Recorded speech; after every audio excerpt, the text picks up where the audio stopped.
নমস্কার, যুক্তি তর্ক সঙ্গে অর্কই আপনাদের স্বাগত। আপনাদের সঙ্গে আমি অর্কপ্রভ সরকার। এই প্রতিবেদন যখন রেকর্ড করছি তখন ঘড়িতে বাজে 12:05। প্রতিবেদন আপনারা নির্ধারিত সময় দেখবেন। তাহলে সন্দেশখালী সরবেরিয়ার ঘটনার পর ৭৬ ঘন্টা কেটে গিয়েছে। এই প্রতিবেদন যখন দেখবেন তখন হয়তো ৮২ ঘন্টা কেটে যাবে। তখনও পর্যন্ত শেখ শাহজাহান কি ধরা পড়বেন? সম্ভাবনা কম। এই কারণগুলো বলবো আপনাকে। তার আগে একটা জিনিস বলি, দেখুন, শেখ শাহজাহানকে বামেরা নেতা করেছে আর তৃণমূল তাকে জনপ্রতিনিধি করেছে। আমার মনে আছে ২০১৩ সালের পঞ্চায়েত নির্বাচনে ওই সন্দেশখালী, বসিরহাট, এই অঞ্চলটায়, দক্ষিণ চব্বিশ পরগনার এই অঞ্চলটায় বামেরা ভালো ফল করেছিল। মানে ক্ষমতা হারানোর পর প্রথম পঞ্চায়েত নির্বাচন, তাতে তারা জলপাইগুড়ি জেলা পরিষদও দখল করেছিল। কিন্তু ওই উত্তর চব্বিশ পরগনার ওই অঞ্চলটা, মাফ করবেন দক্ষিণ চব্বিশ পরগনা বললাম, উত্তর চব্বিশ পরগনার ওই অঞ্চলটা, বসিরহাট, সন্দেশখালী, নাজট, ধামাখালী, সরবেরিয়া, এইসব অঞ্চলটায় বামেরা কিন্তু ভালো ফল করেছিল। সেই ফলকে ভিত্তি করে আমার মনে আছে গৌতম দা আমার স্টুডিওতে এসেছিলেন, দাবি করেছিলেন যে বসিরহাট তারা জিতবেন। তারপরে তারা কেন জেতেননি সেই প্রসঙ্গে আমি ঢুকতে চাইছি না। 11 সালে পালা পরিবর্তনের পরে কিন্তু শেখ শাহজাহান তৃণমূলে যায়নি। 2013 পঞ্চায়েত নির্বাচনে ও সিপিএম এর হয়ে কাজ করেছে,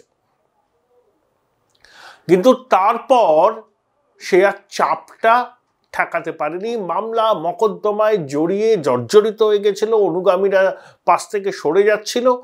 তখনই সে সিপিএম ছেড়ে তৃণমূলে যায় এবং তৃণমূল তাকে লুফে নেয়। কারণ এই ধরনের লুম্পেন যে কোনো শাসক দলের কাছে অ্যাসেট হিসাবে পরিগণিত হয়, কারণ তারা দলীয় তহবিল ভরার কাজে সহায়তা করেন এবং একই সঙ্গে এই ধরনের লোকেরা শাসক দলের অ্যাসেট হিসাবে পরিগণিত হন।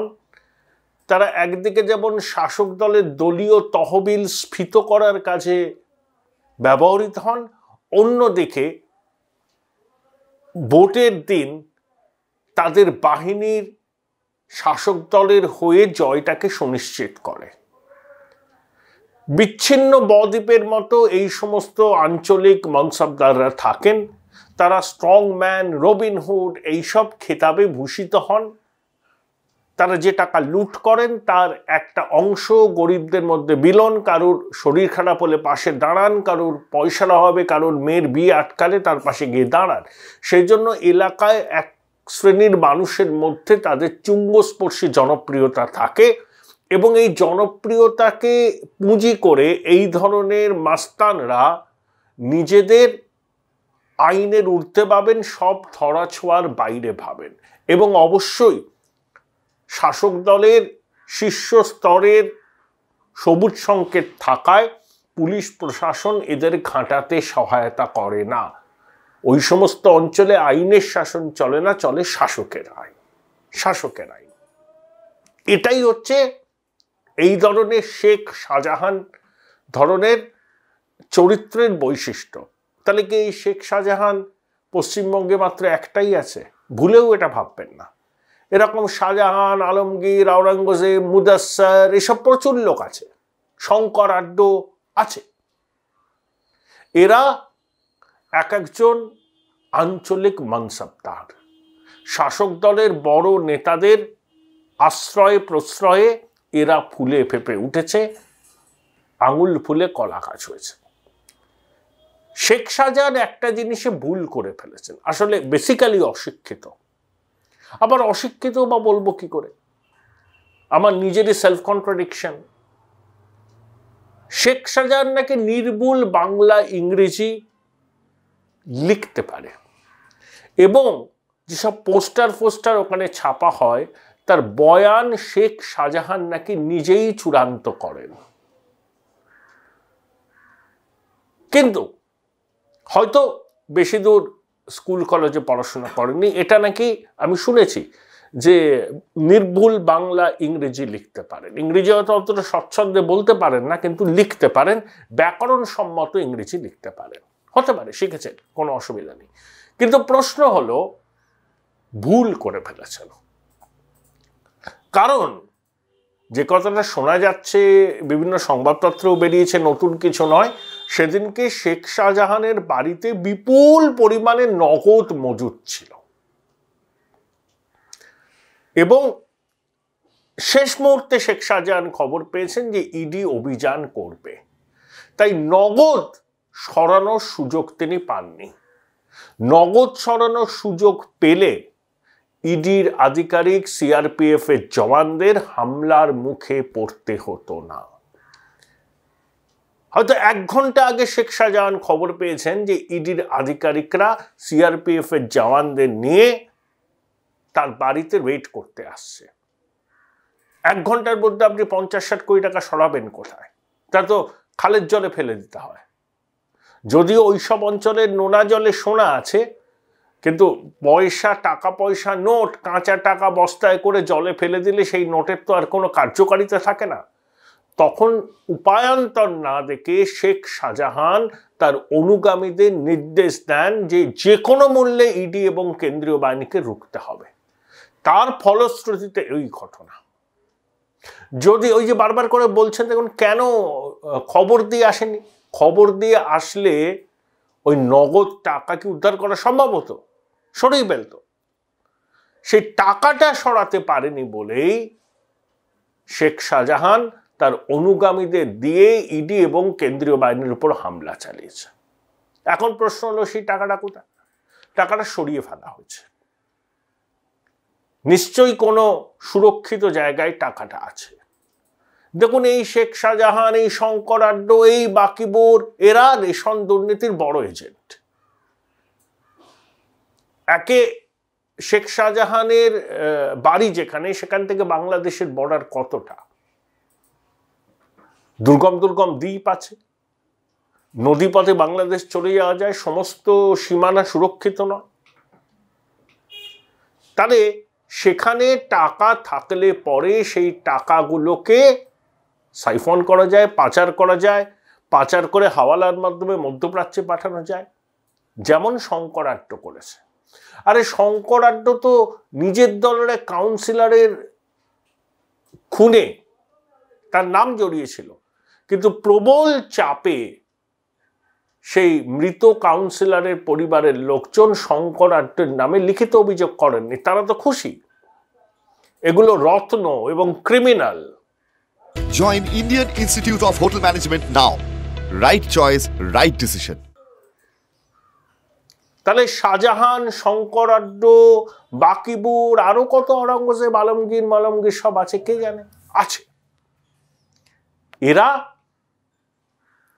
বেআইনি টাকা মজুদ, সেই টাকা পাচার করে প্রভাবশালীদের কাছে পাঠানো এবং অবশ্যই নিজের ভাগটাকে সুরক্ষিত রাখা, এই তো ওদের কাজ। কিন্তু এখন শাহজাহানের দায়িত্ব কেউ নিতে চাইবে না। শাসক তৃণমূল এখন মুখে কুলু পেটে আছেন, ইত্যাদি ইত্যাদি। দেখুন, মুখ্যমন্ত্রী অভিষেক একটা শব্দ উচ্চারণ করছেন না শাহজাহানকে নিয়ে। রাজ্যের স্বরাষ্ট্র সচিব, মুখ্য সচিব, রাজ্য পুলিশের মহানির্দেশক, কাউকে একটা বাক্য বলতে দেখেছেন এই ঘটনার নিন্দা করে? বসিরহাট পুলিশ জেলা সুপারও তদন্ত হচ্ছে বলে এড়িয়ে যাচ্ছেন। যে পুলিশ মধ্যরাতে বটতলা থেকে ব্যারাকপুরে যায়, একজন ফেসবুক পোস্ট করেছেন বলে এক আইনজীবীর বাড়িতে চড়াও হয়, সেই পুলিশের তৎপরতা দেখুন। আবার যেখানে কেন্দ্রীয় বাহিনীর জওয়ানরা আক্রান্ত হলো, সিআরপিএফ আক্রান্ত হলো, কেন্দ্রীয় বাহিনীর জওয়ানরা তো সংযমের পরিচয় দিয়েছেন। ইডির আধিকারিকদের একজনের অবস্থা গুরুতর, সেখানে শাহজাহানকে খোঁজার, তাকে ধরার কোনো উদ্যোগ নেই প্রশাসনের। উদ্যোগটা থাকবে কি করে? শাহজাহান ধরা পড়লে তো প্যান্ডোরার বাক্স খুলে যাবে। তাই শাহজাহানের খুঁজে পাওয়া যাচ্ছে না। লুক আউট নোটিস টোটিস করে কি হবে? শাহজাহান এখানেই আছে, এখানেই আছে, আত্মগোপন করে আছে। কিন্তু মুশকিল হয়েছে যে তাকে, তার বিরুদ্ধে রোহিঙ্গাদের মদত দেওয়ার অভিযোগ, রোহিঙ্গাদের বসতি স্থাপনের অভিযোগ এবং দেশবিরোধী কার্যকলাপের অভিযোগ আছে। তা এনআইএ তদন্ত করলে শাহজাহান কিন্তু ধরা পড়বে, গর্ত থেকে তাকে বের করে আনা হবে। যেমন কেষ্ট বীরভূমের বাঘ, একে ওকে বলতেন গাঁজা কেসে ফাঁসিয়ে দাও, অমুক করো তমুক করো, এখন সে তিহারে গড়াগড়ি খাচ্ছে। শাহজাহান, এই ধরনের লোকজন, তাদেরও পরিণতি একই হবে। তখন শাসক দল কিন্তু তার পাশে থাকবে না। অনেকে আবার বলছেন জ্যোতিপ্রিয় মল্লিকের আইনজীবীদের খরচ নির্বাহ করাও শাহজাহানের একটা দায়িত্বের মধ্যে পড়েছিল। তৃণমূল বলছে জনরোষ, জনপ্রিয় নেতা, ইডি কেন্দ্রীয় বাহিনীকে নিয়ে তৃণমূলের নেতাদের বাড়িতে চড়াও হচ্ছে, রাজনৈতিক প্রতিহিংসা, তাই জনরোষ। পশ্চিমবঙ্গের মানুষ না খুব শান্ত নিরুপদ্রব জীবনযাপন করতে ভালোবাসেন, তারা রাজনৈতিক সচেতন। তারা এইভাবে কখনো কেন্দ্রীয় বাহিনীর জওয়ানদের উপর আক্রমণ করেন না, কেন্দ্রীয় তদন্তকারী সংস্থার আধিকারিকদের মাথাও ইট দিয়ে ফাটিয়ে দেন না। জনগণ চান অপরাধীরা ধরা পড়ুক, দেশে আইনের শাসন থাকুক, শাসকের আইন নয়। তাই জনতার ঘাড়ে দোষ চাপিয়ে শাসক দল পাপস্খলন করার চেষ্টা করছে। ভবিকে বলবে শাহজাহান ধরা পড়বেই, আজ না হয় কাল। এরা বেশি দিন, এই ধরনের দুর্বৃত্তরা বেশি দিন কিন্তু পালিয়ে বাঁচতে পারেন না। আজ না হয় কাল তাদের আইনের জালে জড়িয়ে যেতেই হবে। সময়ের অপেক্ষা দেখুন। এবং শুধু শাহজাহান নয়, নির্বাচন আসছে, নির্বাচন কমিশনকে লক্ষ্য রাখতে হবে এই ধরনের দুষ্কৃতি অনেক আছে পশ্চিমবঙ্গে, যারা এক একটা এলাকায় মানুষের গণতান্ত্রিক অধিকার প্রয়োগ করার ক্ষেত্রে বাধা দেয়। তাদেরকে চিহ্নিত করতে হবে, আইন অনুযায়ী ব্যবস্থা করতে হবে, যাতে তারা লোকসভা নির্বাচনের সময় এলাকায় দাদাগিরি করতে না পারে, মানুষকে ভোট দিতে বাধা দিতে না পারে, ভয় দেখাতে না পারে। নির্বাচন একবার ঘোষণা হয়ে গেলে সমস্ত কিছুর দায়িত্ব নির্বাচন কমিশনের। তারা নিশ্চয়ই সব জায়গা থেকে ইনপুট নিয়ে বিষয়টা পর্যালোচনা করবেন।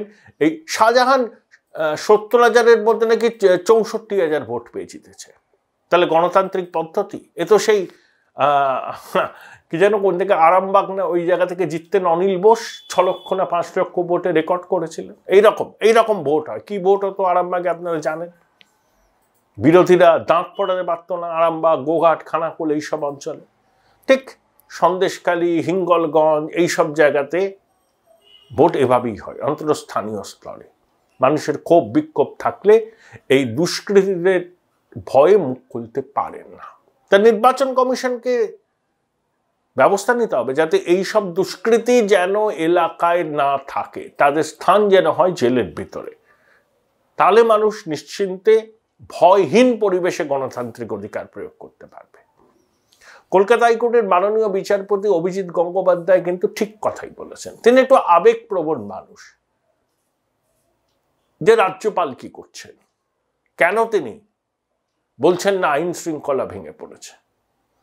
এরকম ঘটনা তিনি কখনো ঠিক বলেছেন। আইন শৃঙ্খলা তো ভেঙে পড়েছেই। এবং বলুন তো, ইডি আধিকারিকরা অনেক জায়গাতেই তদন্ত করে। এই ধরনের আক্রমণের শিকার পশ্চিমবঙ্গে অতীতে কখনো তারা হয়েছে? দেশেও দেখাটা হতে পারে। আর রাজ্য সরকার দেখুন, যারা বলে দুর্নীতির বিরুদ্ধে তাদের অবস্থান খুব স্পষ্ট, জিরো টলারেন্স করাপশনে, সেই রাজ্য সরকার সুপ্রিম কোর্টে নামি দামি আইনজীবী নিয়োগ করে কোটি কোটি টাকা খরচ করে দুর্নীতির তদন্ত আটকাতে চায়।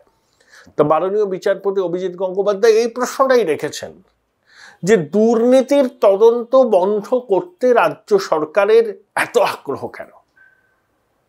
কত টাকা খরচ হলো কোষাগার থেকে? দেখুন, অরুণাভ বাবুর কি হয়েছে আমি জানি না, তিনি এমন এমন কথা বলছেন যে কথাগুলো কিন্তু খুব শালীন নয়। অভিজিৎ বাবু আগে আইনজীবী ছিলেন, 56 বছর বয়সে কাকে ধরে তিনি বিচারপতি হয়েছেন অরুণাবাবু সব জানেন। আচ্ছা, বিচারপতি এরকম ধরাধরি করে হওয়া যায় নাকি? আপনি তো ঘুরিয়ে কলেজিয়াম ব্যবস্থারই প্রশ্ন তুলে দিলেন। তাহলে আপনি প্রশ্ন তুলে দিলেন কলেজিয়াম ব্যবস্থাটা স্বচ্ছ নয়। তাহলে কাউকে ধরে কেউ বিচারপতি হতে পারেন? একটা তো যোগ্যতা মাপকাঠি থাকে, সেখান থেকেই আইনজীবীদের বিচারপতি পদে উন্নীত করা হয়। অভিজিৎ বাবু সেইভাবেই পেয়েছেন বিচারপতি হিসাবে। আপনারা তো গায়ে লাগছে কেন অভিজিৎ বাবুকে তার জাজমেন্ট, তার অবজারভেশন নিয়ে? অভিজিৎ বাবু অত্যন্ত সৎ মানুষ, নির্ভীক মানুষ এবং অন্যায়ের বিরুদ্ধে কাপসীন যোদ্ধা।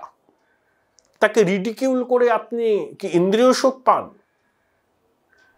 নিজের একটা অবস্থান ছিল, নিজেকে রেবেল বলতেন, এখন কোন পর্যায়ে নিজেকে নামিয়েছেন ভেবে দেখুন অরুণাহ বাবু। আপনি এখন অতীতের ছায়া মাত্র। কি চান? কি চান মহিয়সী নারীর কাছ থেকে?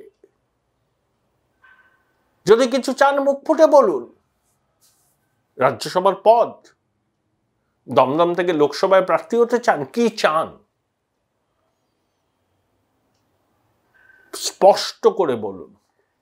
বিচারপতিদের এই রকম আক্রমণ করবেন না।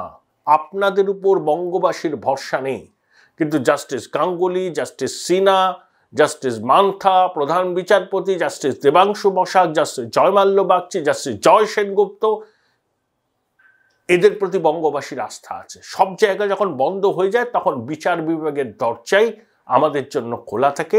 আমরা সুরাহা চাই, আমরা বিচার চাই। প্লিজ অরুণাহ বাবু, সংযত করুন নিজেকে। ব্যক্তিকুৎসা করে ইন্দ্রিয় সুখ উপভোগ করার চেষ্টা করবেন না। আপনার অনেক বয়স হয়েছে, থামুন, সংযত হন।